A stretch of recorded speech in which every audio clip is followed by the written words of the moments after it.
지금 줬다 뺏는 기초연금은 이런 목소리를 내는 사람들 또는 여기에 이제 같이 공감하는 이제 정치인들 또는 여론도 있고, 또 하나는 다른 이제 생각을 하고 있는 뭐 정부라든가 아니면은 또 우리나라 복지 정책을 이렇게 주도한다고 할까, 또 많이 책임을 지고 있는 학자들의 생각도 조금 더 다른 것 같습니다. 복지 전공하는 학자로서 지금 제 이제 기본적인 생각은 어쨌든 한국이 60년대 이후 산업화, 민주화 이런 것의 사실은 핵심적 주역이 지금의 노인 세대 분이시들인데, 이분들이 이제 물론 상대 빈곤이긴 하지만 절반이 빈곤 상태에 있다는 건 굉장히 부끄러운 일이고, 개인적으로는 이제 사회의 집단적 배신행위다 이렇게 생각을 하고 있습니다. 그 부분에 대해서 굉장히 심각하게 문제의식을 느끼고, 그런 부분에 대해서는 여기 계신 분들하고 다 공감을 하고 있는 거라고 생각하고요. 다만 이제 제가 지금 논의를 듣다가 어떤 생각이 들었냐면, 기우라고 생각됩니다만 이 논의가 자칫 이제 보편주의, 성별주의, 예를 들면 한국이 앞으로 복지국가를 어떻게 만들어갈 것인가에 대해서 우리가 지금 지난 2010년에 무상급식 논쟁을 거치면서 어렵게 보편주의적인 방향으로 복지국가의 발전 방향을 잡아냈어요. 잡아냈는데 이 논의가 자칫하면, 그러니까 이러면 더 취약한 계층들에게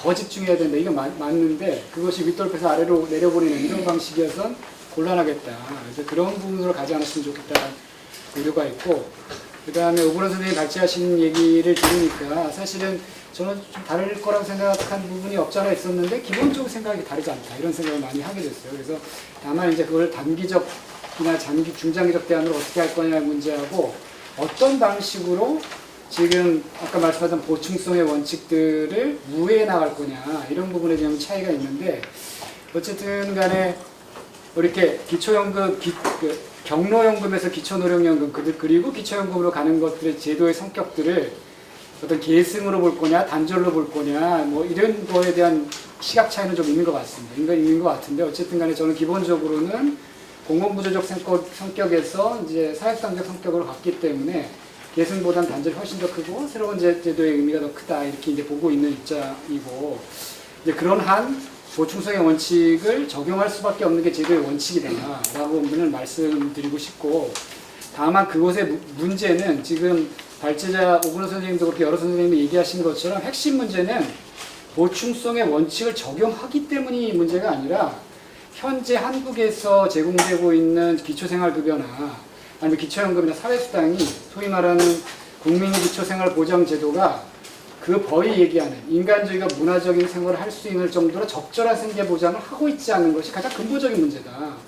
왜냐하면 보충성의 원칙을 그렇다고 없앨 수는 없거든요. 그건 지켜져야 되는데 그것이 너무 낮고, 사실 그 문제를 어떻게 접근할 것인가에 대한 문제에 대해서 이제 예외 규정을 어떤 방식으로 둘 거냐, 이런 문제가 이제 핵심인 것 같습니다. 그런 문제에 대해서 저는 기본적으로 예외 조항을 두는 것들이 단기적으로 한시적으로 필요할 수밖에 없다는 생각이 드는데, 다만 그것이 우리가 어떤 제도로 한국의 복지정책을 전공하면서 가장 문제점 중에 하나가 뭐냐면, 필요에 따라서 제도를 임기응변식으로 계속 도입하는 거예요. 그러니까 제도가 누더기가 되는 겁니다.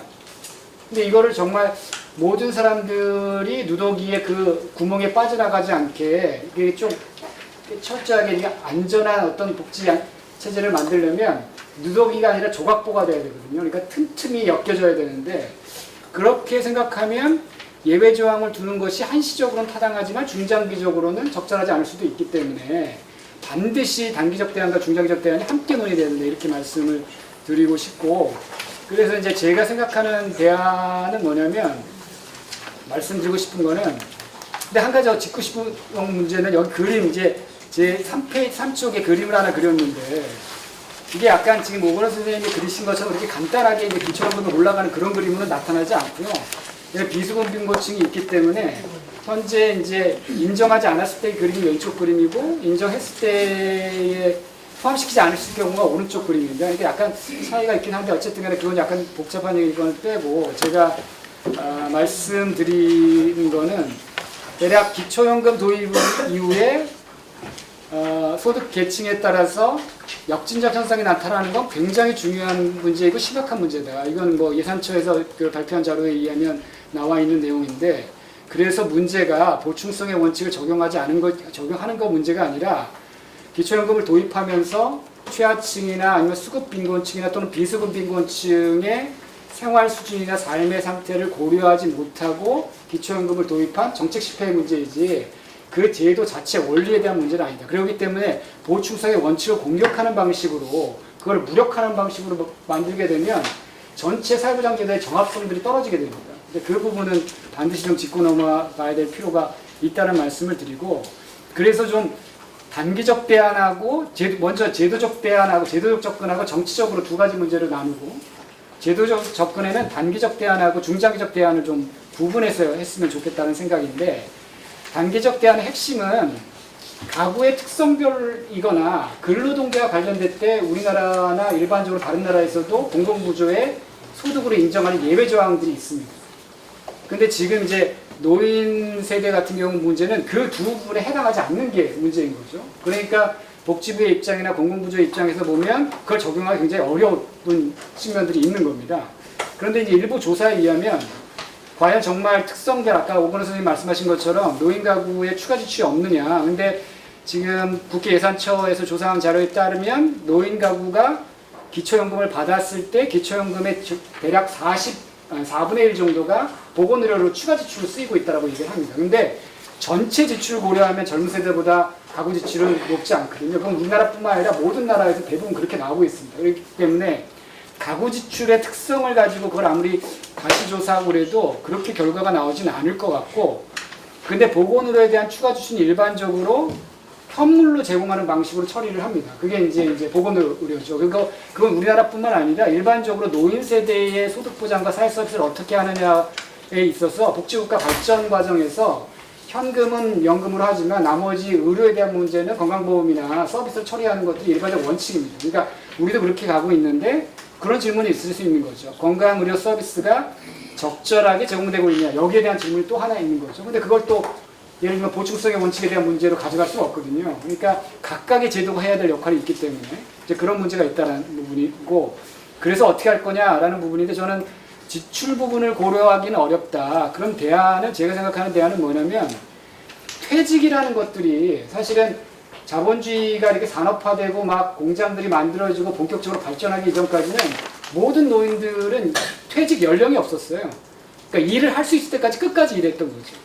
근데 이게 자본주의가 발전하면서, 특히 이제 산업자본주의가 들어오면서 퇴직 연령을 정해놓기 시작한 겁니다.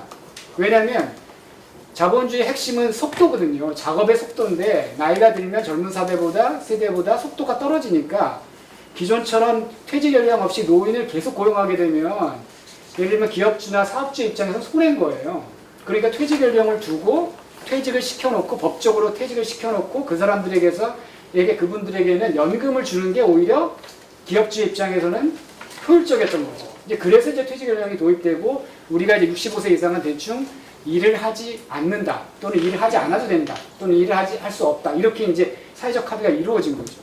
이제 그렇다면 현재 자본주의가 체제에서 그렇다면 우리가 노인분들에게 적어도 일할 의사가 있지만 사회적이나 여러 가지 자본주의 여건상 일할 수 있는 여건이 안 되기 때문에 이런 분들에게는 예를 들면 노동의 의무를 강제할 수도 없고, 그렇다면 일반적으로 비노인층에게 적용되는, 지금 정부가 이제 앞으로 그렇게 개혁한다라는, 바꾼다는 적어도 30%의 추가 소득에 대한 공제를 할 수 있겠다.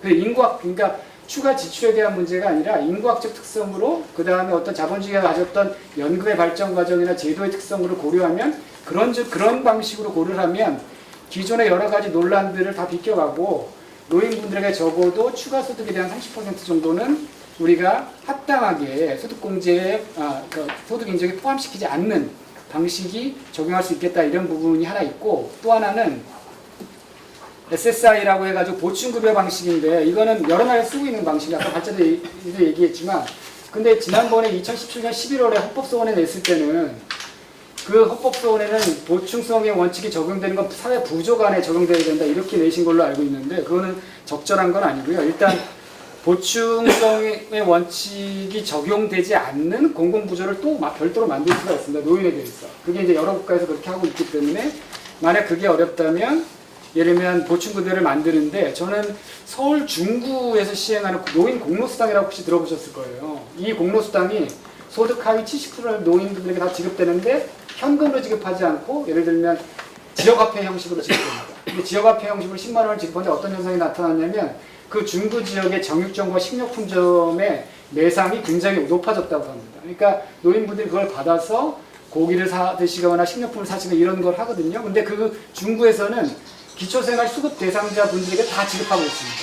그러니까 예를 들면 현금이 아니라 현물 방식으로 지급하면 현재 법에서 얘기하고 있는 부분으로 비껴나갈 수 있고 사실은 노인분들이 생활에 필요한 부분 아까 뭐 기저귀도 말씀하시고 여러 가지 말씀하셨는데 그런 부분들도 우회해서 갈 수 있는 방법이 있다. 단 이런 방식들은 단기적 대안이다. 한시적 대안이다. 그리고 중장기적으로는 결국은 국민기초생활보장제도의 생계급여 수준을 인간적이고 문화적인 수준으로 높이는 운동을 해야 되는데 이게 저희가 안 한 게 아니라 제도가 만들어지고 특히 2005년부터는 참여연대를 비롯한 여러 시민단체가 줄기차게 노력을 했습니다. 그런데 아시는 것처럼 이게 우리나라의 모든 복지 예산이나 재원은 다 기획재정과 틀어지고 있기 때문에 사실상 실현을 못했죠. 요번에 예를 들면 생계급여를 적정하는 기준중위소득이라는 게 있는데 그거를 가계동향조사에서 가금복, 가계금융복지조사로 바꾸기로 했어요. 근데 그걸 적용하면 대략 생계급여가 23% 정도 올라갑니다.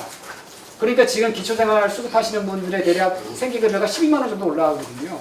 그러니까 그런 방식으로 하면 사실은 그게 저는 전공법인데 그게 이제 쉽지 않기 때문에 이제 그 부분에 대한 운동이 필요할 거라고 생각을 하고 중장기적으로는 어쨌든 간에 제도 각각에 가지고 있는 문제들을 좀 종합적으로 얘기해야 된다. 이 문제뿐만이 아닌데 EITC 같은 경우도 지금 기재부가 그건 기재부가 관할하는 겁니다.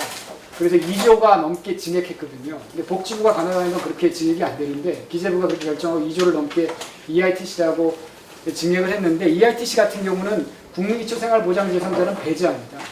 그러니까 국민기초생활보장제상자인데 노동소득, 근로소득이 있는 사람들은 EITC에 또 배제되는 거죠. 그러니까 이게 보충성의 원칙 이런 원칙이 적용하는 게 노인 빈곤층에 대한 문제만이 아니라는 겁니다. 전반적으로 한국 사회에서 제도의 정합성 간의 문제이기 때문에 이거를 노인 빈곤 문제와 관련돼서만 푼다고 문제가 해결되는 문제가 아니라서 중장기적으로는 그런 부분에 대한 부분들을 해결할 필요가 있고 제가 오건호 선생님을 비롯한 이 운동을 하시는 분들에게 이제 부탁드리고 싶은 건 정치적 과제인데 지금 사실 이 사회정책은 자원을 어떻게 분배할 것이라는 전쟁터 같아요.